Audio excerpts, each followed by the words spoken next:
شهر رمضان الذي أنزل فيه القرآن هدى للناس وبينات من الهدى والفرقان فمن شهد منكم الشهر فليصم ومن كان مريضا أو على سفر فعدة من أيام أخرى إلى آخر الآية. وقال في مقام آخر: إنا أنزلناه في ليلة القدر وما أدراك ما ليلة القدر ليلة القدر خير من ألف شهر إلى آخر السورة. صدق الله العظيم. قال النبي صلى الله عليه وسلم: الصوم لي وأنا أجزي به. وقال النبي صلى الله عليه وسلم: الصوم جنة. وصدق رسوله النبي الكريم. میرے محترم بزرگوں، دوستوں اور عزیز بھائیوں، اسلامی مہینوں کے اعتبار سے یہ مہینہ رمضان المبارک کا کہلاتا ہے. یہ بڑی ہی عظمت، رفعت اور اللہ تبارک و تعالیٰ کی طرف سے بڑی ہی خصوصیتیں لے کر کے یہ مہینہ آتا ہے. اللہ تبارک و تعالیٰ نے جس طریقے سے تمام نبیوں کے اوپر نبی کریم صلی اللہ علیہ وسلم کو سرداری عطا فرمائی ہے، جس طریقے سے اللہ تبارک و تعالیٰ نے تمام آسمانی کتابوں کے اندر قرآن کریم کو فوقیت اور برتری عطا فرمائی ہے، جس طریقے سے ہفتے کے تمام دنوں کے اندر جمعۃ المبارک کو فضیلت اور برتری عطا کی گئی ہے، اس کو سید الایام کہا جاتا ہے. اسی طریقے سے اللہ تبارک و تعالیٰ نے سال کے تمام مہینوں میں اس ماہ مبارک کو فضیلت اور برتری اور فوقیت عطا فرمائی ہے اور اس کو سید الشہور کہا جاتا ہے. یہ بڑی ہی عظمت اور بڑی ہی رحمت کا مہینہ ہے. نبی کریم صلی اللہ علیہ وسلم نے ارشاد فرمایا کہ اگر لوگوں کو یہ معلوم ہو جائے کہ رمضان مبارک کیا چیز ہے تو لوگ یہ تمنا کرنے لگے کہ پورے سال کو رمضان مبارک بنا دیا جائے. میرے محترم بزرگوں اور دوستوں، جس وقت نبی کریم صلی اللہ علیہ وسلم رجب المرجب کا چاند دیکھتے تو آپ دعا فرماتے: اللہم بارک لنا فی رجبنا و شعبانا و بلغنا رمضان. اے اللہ، تو ہمارے رجب کے مہینے میں، ہمارے شعبان کے مہینے میں برکت عطا فرما اور تو ہمیں رمضان مبارک تک پہنچا دے. آخر کوئی تو وجہ ہوگی کہ صحابہ کرام رضوان اللہ تعالی علیہم اجمعین سفر جہاد میں سخت گرمی کے موسم میں باوجود نبی کریم صلی اللہ علیہ وسلم کے روزہ رکھنے سے انکار فرما دینے کے اور قرآن کریم کے ان کو رخصت عطا فرما دینے کے باوجود صحابہ کرام سفر جہاد میں روزہ رکھا کرتے تھے.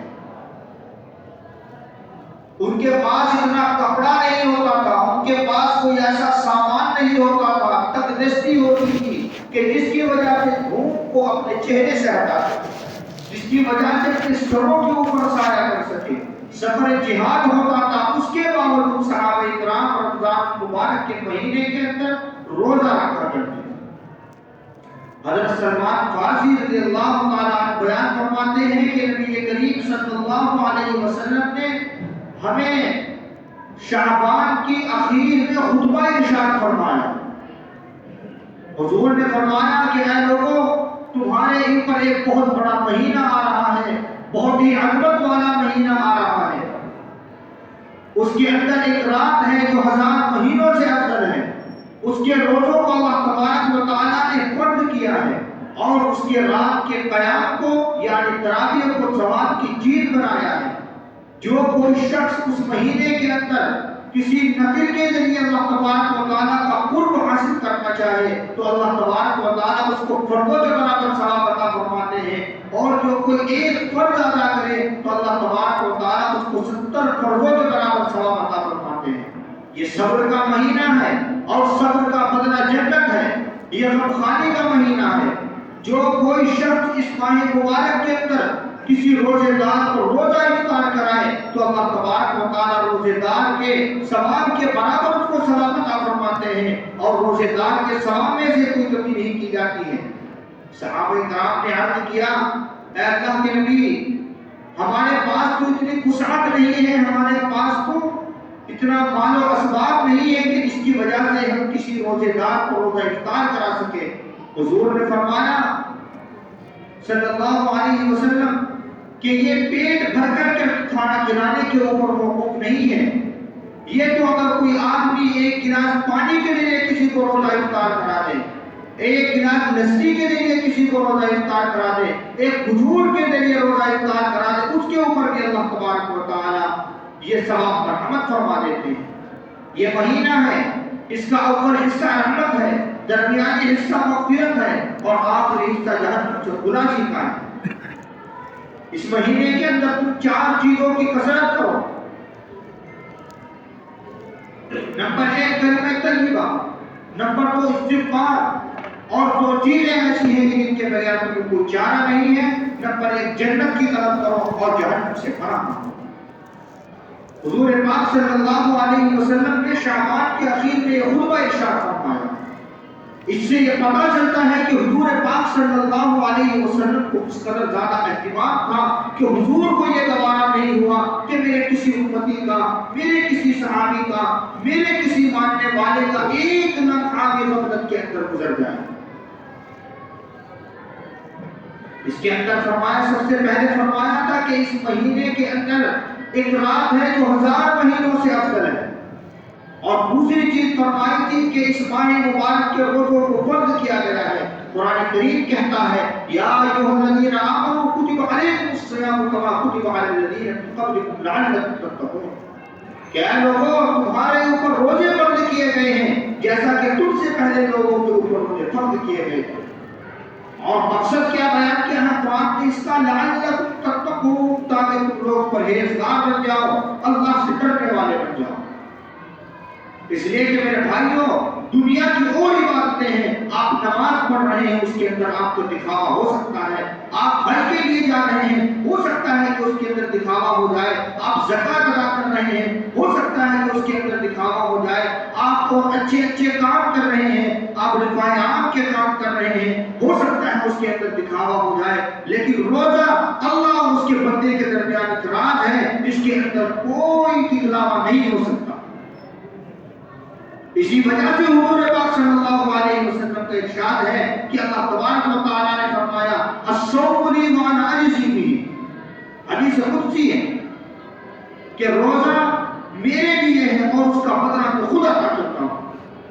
اور ایک دوسری حدیث کے اندر ہے الصوم لی وانا اجزا بہ، کہ اس کا بدلہ میں خود ہوں، اور جس کو اللہ مل جائے اس کو پھر کسی دوسری چیز کی کیا ضرورت ہے۔ خلیفہ ہارون رشید نے ایک مرتبہ اعلان کیا کہ میری مملکت میں سے جس کو جو چاہے وہ لے لو۔ کسی نے جاگیرداری کا مطالبہ کیا، کسی نے دنانی اور دراہیم کا مطالبہ کیا، کسی نے کسی صوبہ داری کا مطالبہ کیا۔ ایک کاری کلوٹی باندھی کھڑی ہوئی تھی، ہارون رشید نے اس سے کہا ارے اللہ کی بندی تو بھی کچھ مانگ لے، آج تو عام انعامات تقسیم ہو رہے ہیں۔ اس باندی نے جو ہے خلیفہ ہارون رشید کی گردن کے اوپر ہاتھ رکھ دیا اور کہا کہ مجھے تو بادشاہ سلامت چاہیے۔ جس کو بادشاہ سلامت مل گئے اس کو پھر کسی اور چیز کی کیا ضرورت ہے۔ اور دوسری چیز اس کے اندر فرمائی گئی تھی کہ رات کے قیام کو یعنی تراویح کو ثواب کی چیز بنایا ہے۔ تراویح کے اندر آپ 2 چیزیں یاد رکھیں کہ تراویح یہ مستقل سنت ہے، پورے ماہ مبارک کی تراویح یہ مستقل سنت ہے، اور اس ماہ مبارک کے اندر تراویح کے اندر مکمل قرآن کریم کا سننا یہ ایک الگ عبادت ہے۔ یہ دونوں الگ الگ عبادتیں ہیں، دونوں سنتیں موقدہ ہیں۔ قرآن کریم کا مکمل سننا یہ الگ سنت موقدہ ہے، اور مکمل تراویح کا پڑھنا یہ الگ سنت موقدہ ہے۔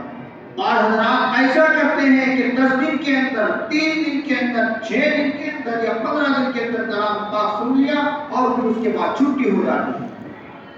ایسا نہیں ہے، آپ لوگوں نے 10 دن کے اندر قرآن کریم کو سن لیا، آپ نے ایک سنت کو ادا کر دیا، باقی جو دوسری سنت باقی ہے پورے ماہ مبارک کے تراویح آپ اس کا اہتمام کیجیے۔ اور میرے بھائیوں قرآن کریم کو اس ماہ مبارک کے ساتھ ایک خصوصی فضیلت حاصل ہے۔ خصوصی لگاؤ اور خصوصی تعلق حاصل ہے اس ماہ مبارک کے ساتھ قرآن کریم کو. جب اللہ تبارک و تعالیٰ نے رمضان المبارک کا تعارف کرایا ہے تو قرآن کریم کا حوالہ دیا ہے. شہر رمضان الذی انزل فیہ القرآن. ماہ مبارک رمضان المبارک کا مہینہ وہ مہینہ ہے جس کے اندر قرآن کریم نازل کیا ہے. اور جب اللہ تبارک و تعالیٰ نے قرآن کریم کا تعارف کرایا ہے تو اس وقت اللہ تبارک و تعالیٰ نے رمضان المبارک کی سب سے اہم ترین رات کا ذکر کیا ہے. اِنَّا أَنزَلْنَاهُ فِي لَيْلَةِ الْقَدْرِ. ہم نے قرآن کریم کو لیلۃ القدر کے اندر نازل کیا.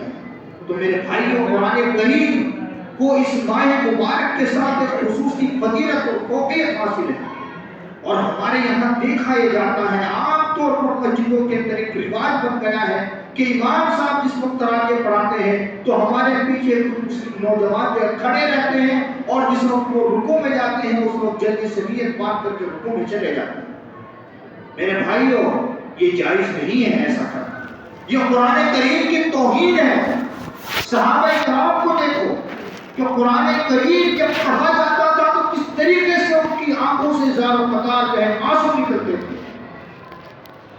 حضرت حذیفہ بن الیمان، حضرت عبداللہ بن مسعود رضی اللہ تعالیٰ عنہ کا واقعہ ہے کہ ایک مرتبہ نبی کریم صلی اللہ علیہ وسلم مسجد کے اندر خطبہ دے رہے تھے.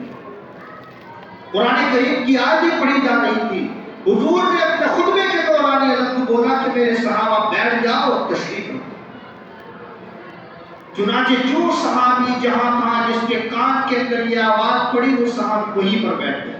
حضرت عبداللہ بن مسعود راستے میں مسجد سے باہر تھے، مسجد کے اندر پہنچنے والے تھے. حضور کی جب یہ آواز کانوں کے اندر پڑی کہ میرے صحابہ بیٹھ جاؤ تشریف رکھو تو حضرت عبداللہ بن مسعود راستے میں وہیں پر بیٹھ گئے. اس کے بعد جب نبی کریم صلی اللہ علیہ وسلم سے ملاقات ہوئی تو حضور نے فرمایا کہ عبداللہ تم یہاں کیوں بیٹھ گئے؟ میں نے تم لوگوں کو بیٹھنے کے لیے کہا تھا کہ وہ مسجد کے اندر موجود تھی. تو میرے بھائیوں حضور کی آواز کان میں پڑی تو صحابی بیٹھ گئے. ہمارے کانوں کے اندر قرآن کریم کی آواز آ رہی ہے اور ہم اس کو ڈھنگ سے سننے کے لیے تیار نہیں ہیں. قرآن کریم دیکھیے کیا کہتا ہے وَإِذَا قُرِئَ الْقُرْآنُ فَاسْتَمِعُوا لَهُ وَأَنصِتُوا. اے لوگوں جب قرآن کریم کو پڑھا جائے تو خاموش ہو کر کے اس کو سنو. ہم نے تو نہ مسجد کا پاس و لحاظ رکھا نہ ہم نے قرآن کریم کا پاس و لحاظ رکھا. یہ مسجد اللہ کا گھر ہے. اللہ کے بندوں ان مسجدوں کا ادب و احترام کرو. اور یاد رکھو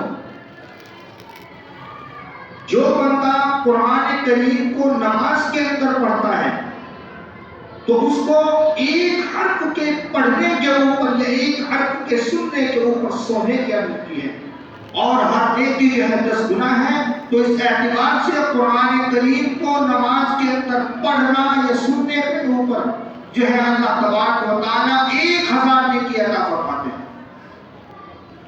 تو جو لوگ نماز سے باہر کھڑے ہو کر کے شور و شغل کرتے رہتے ہیں اور نیت باندھ کر قرآن کریم کو نماز کے اندر نہیں سنتے تو میرے بھائیوں آپ کی 1001 حروف کے اوپر جو نیکیاں مل رہی تھی ان کا کیا ہوگا؟ اور اگر آپ نے توہین کی ہے مسجد کی یا قرآن کریم کی تو اس کا تو اللہ تبارک و تعالیٰ یہ جانتا ہے کہ کون سا قدم ہمارے اوپر اس کا نازل ہوگا. تو قرآن کریم تو فرائض اور جو واجبات ہیں ان کے اندر تو قیام فرض ہے. اگر کوئی انسان بغیر مجبوری کے فرائض یا واجبات کو بیٹھ کر ادا کرتا ہے تو اس کی نماز نہیں ہوگی. لیکن جو نوافل ہے وہ بیٹھ کر ہی پڑھنا جائز ہے. نفل نماز بغیر مجبوری کے بیٹھ کر پڑھنا بھی جائز ہے لیکن اس کے اوپر ثواب آدھا ملتا ہے. اسی وجہ سے جو حضرات بغیر کسی مجبوری کے نفل نماز کو پڑھتے ہیں تو اس کو نماز کے اندر ایک حرف کے اوپر پڑھے جانے والے 1000 نیکیوں کے بدلے 500 نیکیاں ملیں. اور ویسے اگر کوئی شخص قرآن کریم کو نماز سے باہر باوضو ہو کر باادب ہو کر قرآن کریم کو پڑھتا ہے تو اس کو ایک حرف کے اوپر 10 نیکیاں ملتی ہیں اور ہر نیکی جو ہے 10 گنا ہے. تو اس اعتبار سے ایک حرف کو اگر نماز سے باہر باوضو ہو کر ادب کے ساتھ اگر ہم پڑھتے ہیں تو ایک حرف کے اوپر 100 نیکیاں ملتی ہیں. اور اگر کوئی آدمی قرآن کریم کو بے وضو